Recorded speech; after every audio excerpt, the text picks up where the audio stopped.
In this edition of In the Trenches with Dave Lapham, brought to you by First Star Logistics, decided to catch up with one of the members of the first family of football, many first families of football. You know, we got Collinsworth, how about the Sims family? How about Chris Sims? Chris Sims, he's all over NBC.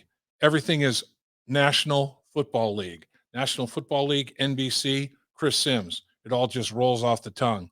And he really studies it, and he's got an opinion. I wanted to find out what he thought about the Cincinnati Bengals season that ended in Super Bowl 56, almost with that victory in Super Bowl 56. Wanted to find out what he thought about the Bengals, what they've done in free agency this point in time, and talk about the upcoming draft. Chris Sims covers it all, and covers it all exceptionally well, as usual. I think you're going to really like it.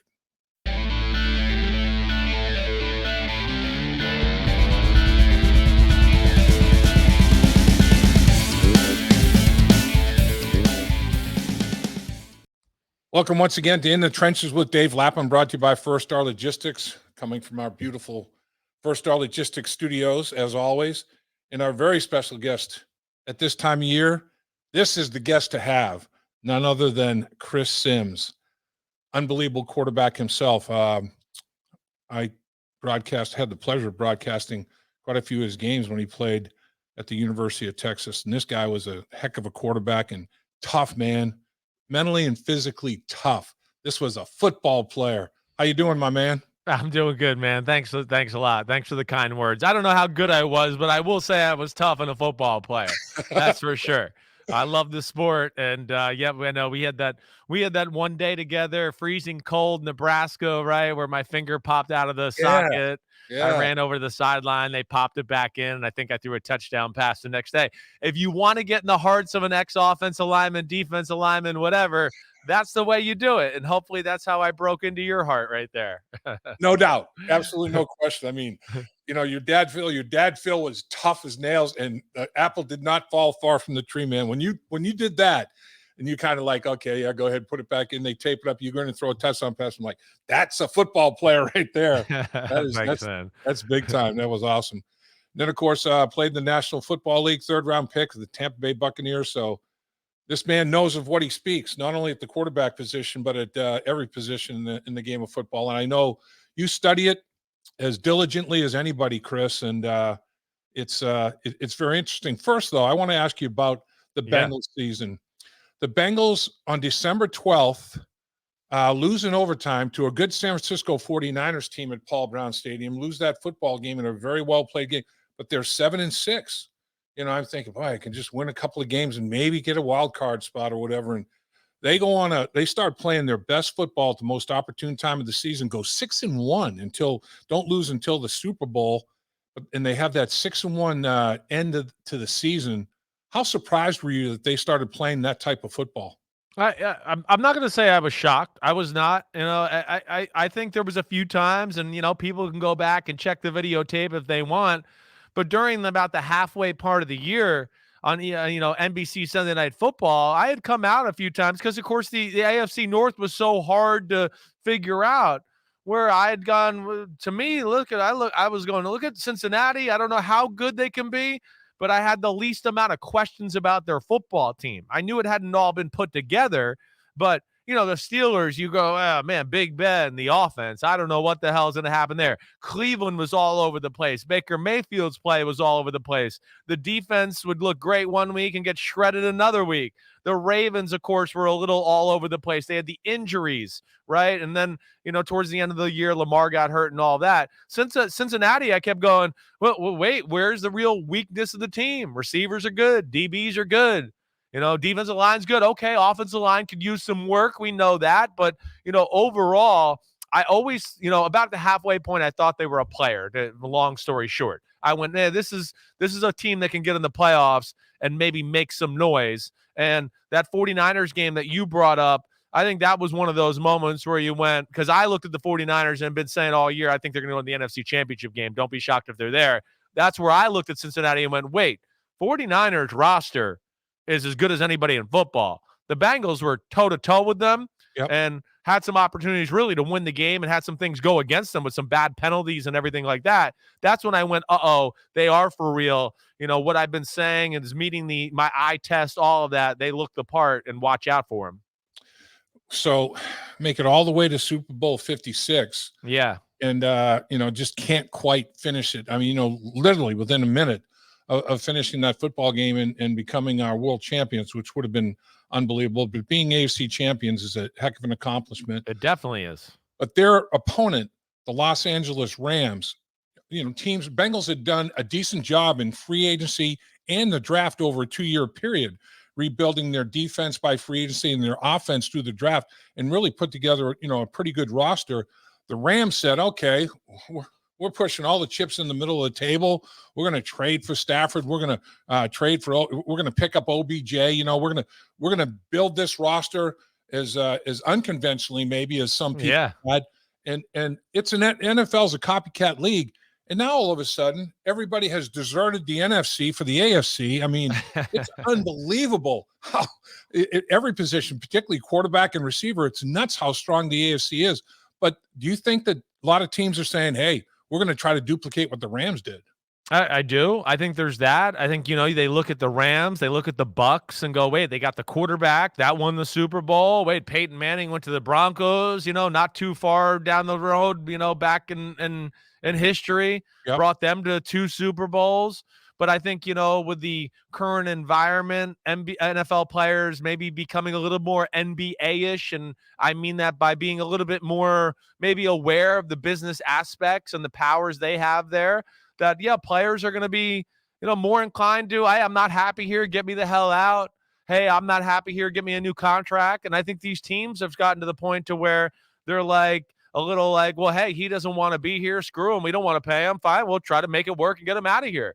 I think there is a little bit less there's a little more of aggressive nature between all of these franchises. There is. I still think you're going to have your teams that are going to build their teams the traditional way through the draft, value signings, and free agency. But to your point, I think the Rams and, a few other moves that we could probably put up there have emboldened teams over the last few years to go, I'm not afraid to throw away some assets to get the guy we know can get us over the top. And I think we're seeing that kind of catch on fire in the NFL a little bit. Give me your take on the Deshaun Watson signing up in Cleveland. Well, I mean, phenomenal football player, right? All things off the field. Like, let's just talk about the player first. When he's healthy, hitting on all cylinders, no question, one of the 5 best quarterbacks in football. Can do everything. First off, can play in the pocket, make big-time throws, great decisions, all of that. But we know when it breaks down, he can be like Joe Burrow and make magic happen, too, to where you go, whoa, nobody was open, the protection was bad, and we still got a 40-yard gain. Look at this damn guy. That's what he's capable of. So I understand Cleveland wanting him from the football aspect, let alone Baker Mayfield's plays been all over the place, along with his emotions and actions. So that didn't make them feel warm and cozy about the guy they had, let alone they know they're probably going to be asked to pay a huge contract with him. But then you get into the other stuff. Hey, listen, do I sit here and go, I mean, it's not a great look for the NFL right now. I mean, the guy that's got, 22 pending civil cases, just got, out of, yes, we're not going to get indicted by the grand jury. He's the guy that gets the best contract in the history of football. I mean, that doesn't look good on the NFL. And what I guess I would also say to that, Dave, what I'm just shocked with is, I thought Cleveland, when they went down the route of, wait, we're going to go for it with Deshaun Watson and see if he wants to come here, I thought, well, surely they got a plan B because they know this is going to piss off Baker Mayfield, and they obviously have something lined up to get rid of him or anything because they got to expect this. And then when they didn't, I was like, what? You did this with Watson and didn't think Baker Mayfield was going to get pissed off or mad? So then they put themselves in a no-win situation, and they were in a spot where it was like, Baker's not going to play for us either. And that's where I think then all of a sudden the great contract offer comes and they start bending to all of the Watson team demands there. I know. I was kind of surprised that Baker wasn't included in the trade instead of one of those third or fourths even. It's like, how about throwing Baker Mayfield? But I guess, now you're eating $18 million of salary. Right. That's right. Eat, so. That's right. $18 million of salary. All right. I mean, let's just say he went to the Houston Texans and played good football, right? But not great. They're not sold on he should be the guy, but we traded Deshaun Watson for him. he's from Texas. We got pressure. Now people want us to pay a new contract for him, and we're not even really sold. So I can understand that. And I think there's a lot of people that still question, how good Baker Mayfield can be as an NFL starting quarterback in the NFL. Okay, so let's talk about the other team, the final team in the AFC North. Obviously the Bengals are set at quarterback, the Ravens are set at quarterback. We talked about Cleveland. Let's talk about Pittsburgh. Mitchell Trubisky. What's your thought on Mitchell Trubisky as a Steeler? Well, better than people want to give him credit for. It was better in Chicago than people want to give him credit for there. Again, we saw he wasn't there this year, and their offense still stunk, and quarterback play was still, iffy. So he never got the credit he deserved there. Am I going to sit here and try to lie to people and tell you he's a superstar? No. But do I think you can play and win football games with Mitchell Trubisky? Yeah. I mean, he's battle tested. He's been to the playoffs twice. He understands the full scope of the game and understanding, wait, our defense has an advantage this week, or I don't need to take a chance or do that. He's a very good athlete. I do think Pittsburgh wants to play a little bit more, move the quarterback, RPO, read options, anything you read or talk to. It sounds like that's what Matt Canada wants to do, the offensive coordinator there. So I look at Trubisky as, yes, he fits the need. He could be the starting quarterback. And, hey, it buys us some time to evaluate the quarterback situation as a whole. Do we want to draft a quarterback and put him on the bench for a year, let Trubisky be the bridge quarterback? It gives them options nonetheless. And I think that's why I like the signing for them.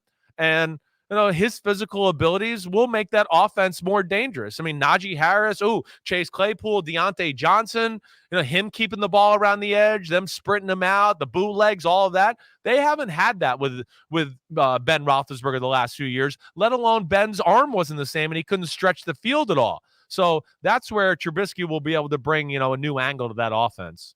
I look at the AFC North, every quarterback, counting Trubisky now, I mean, can play in the pocket, but can really hurt you by extending and creating. Every team has an above average athlete, and in some cases, superior athlete at the quarterback position. It's crazy. It is crazy. It's like, I mean, you talk about the AFC quarterbacks or some of these elite quarterbacks in football right now, though, that's what we're talking about, right, Dave? I mean, listen, I love Kirk Cousins and, the pocket type quarterback and all of that, but damn, when you really get down to like the top 5 quarterbacks in football, it's the guys that can make, stuff happen when stuff ain't there. Yep. And that would be Joe Burrow or Herbert or Josh Allen or Mahomes. Oh, wait, I got pressure. Oh, wait, no one's open. Oh, it doesn't matter. I made this guy miss and I manipulated the coverage and we got a 50-yard gain, even though the defense won the play. And that's where, you got to be happy if you're a Bengals fan or one of these teams with one of these superstars like Joe Burrow. Let's talk about Joe Burrow. 70 times he was sacked last year, 19 in the playoffs, 6 in the second half of the Super Bowl against the Rams. Some crazy numbers. Yet he still rewrote a lot of records in the Bengals record book. Yeah. Season records. And he had, NFL records. I mean, this guy is doing things with that type of pressure. Where's the ceiling? I mean, how good can he be? They addressed the offensive line big time in free agency. Where do you think Joe Burrow can be, and how did they do, in your opinion, in free agency with respect to the offensive lineman? Sure. Well, I mean, first off, the player is superb, right? I mean, he's a superstar. He's a natural in all areas. He's got it, right? And people say, what is it? And I go, it's intangibles plus talent. That's why it's IT. There you go. He's got the intangibles to lead the locker room, right? Be the guy that when we get in the huddle, damn, we just think we're going to win because Joe Cool's here. And the way he's acting, he seems confident. So we're confident. I don't know why we are, but he is. So I will be. And then you talk about on the field, I mean, phenomenal in the pocket, phenomenal at avoiding pressure and also staying in the pocket in a throwing position, getting out of the pocket, making throws on the run, finding a lane in the pocket, running for a 20-yard gain like he did in the AFC Championship game. And his ability to read defenses, his aggressive nature, his arm got stronger this year. I know he talked about it a lot. You could see it on film. I saw it in person in the pregame of the Super Bowl. He's a stud. I expect Joe Burrow to be a top 5 quarterback in football for like the next 6-8 years at least. That's what I look at. I mean, you got your guy.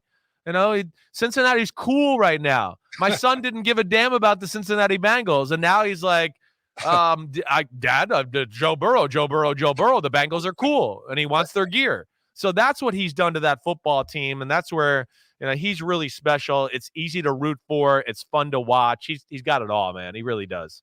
So, I didn't talk about the free agent stuff, but go ahead. Okay, we'll get there. Let's hit. Yeah, we'll get back to that. But right. Joe, you played the quarterback position, played at a very high level and very successfully.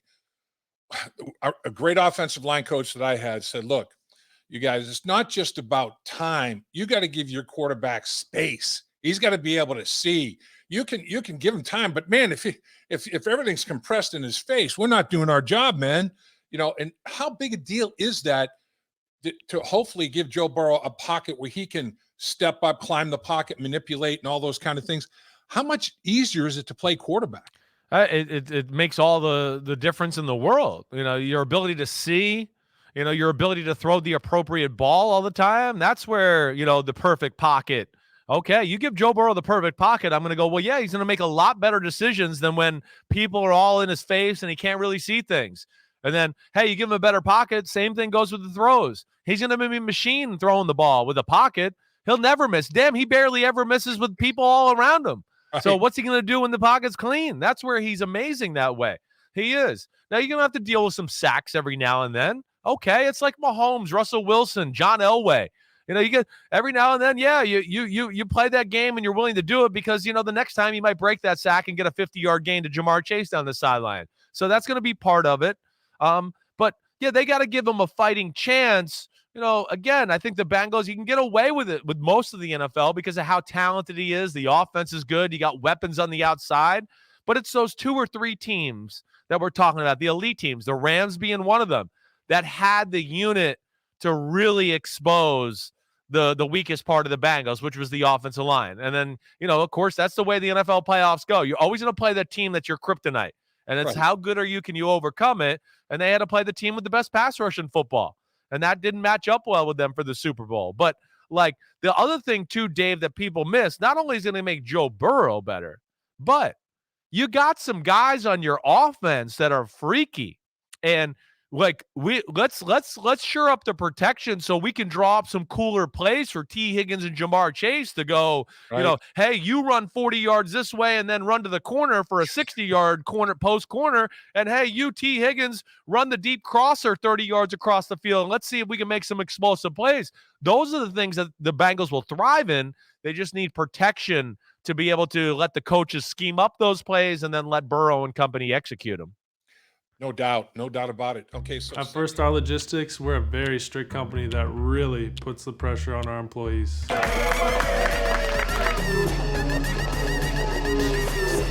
Breaks? What are those? That's what I'm talking about, Icky.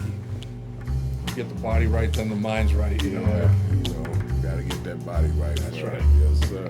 Become a star with a chance to earn the highest commission percentages in the industry as a freight broker agent. Check out FirstStarLogistics.com.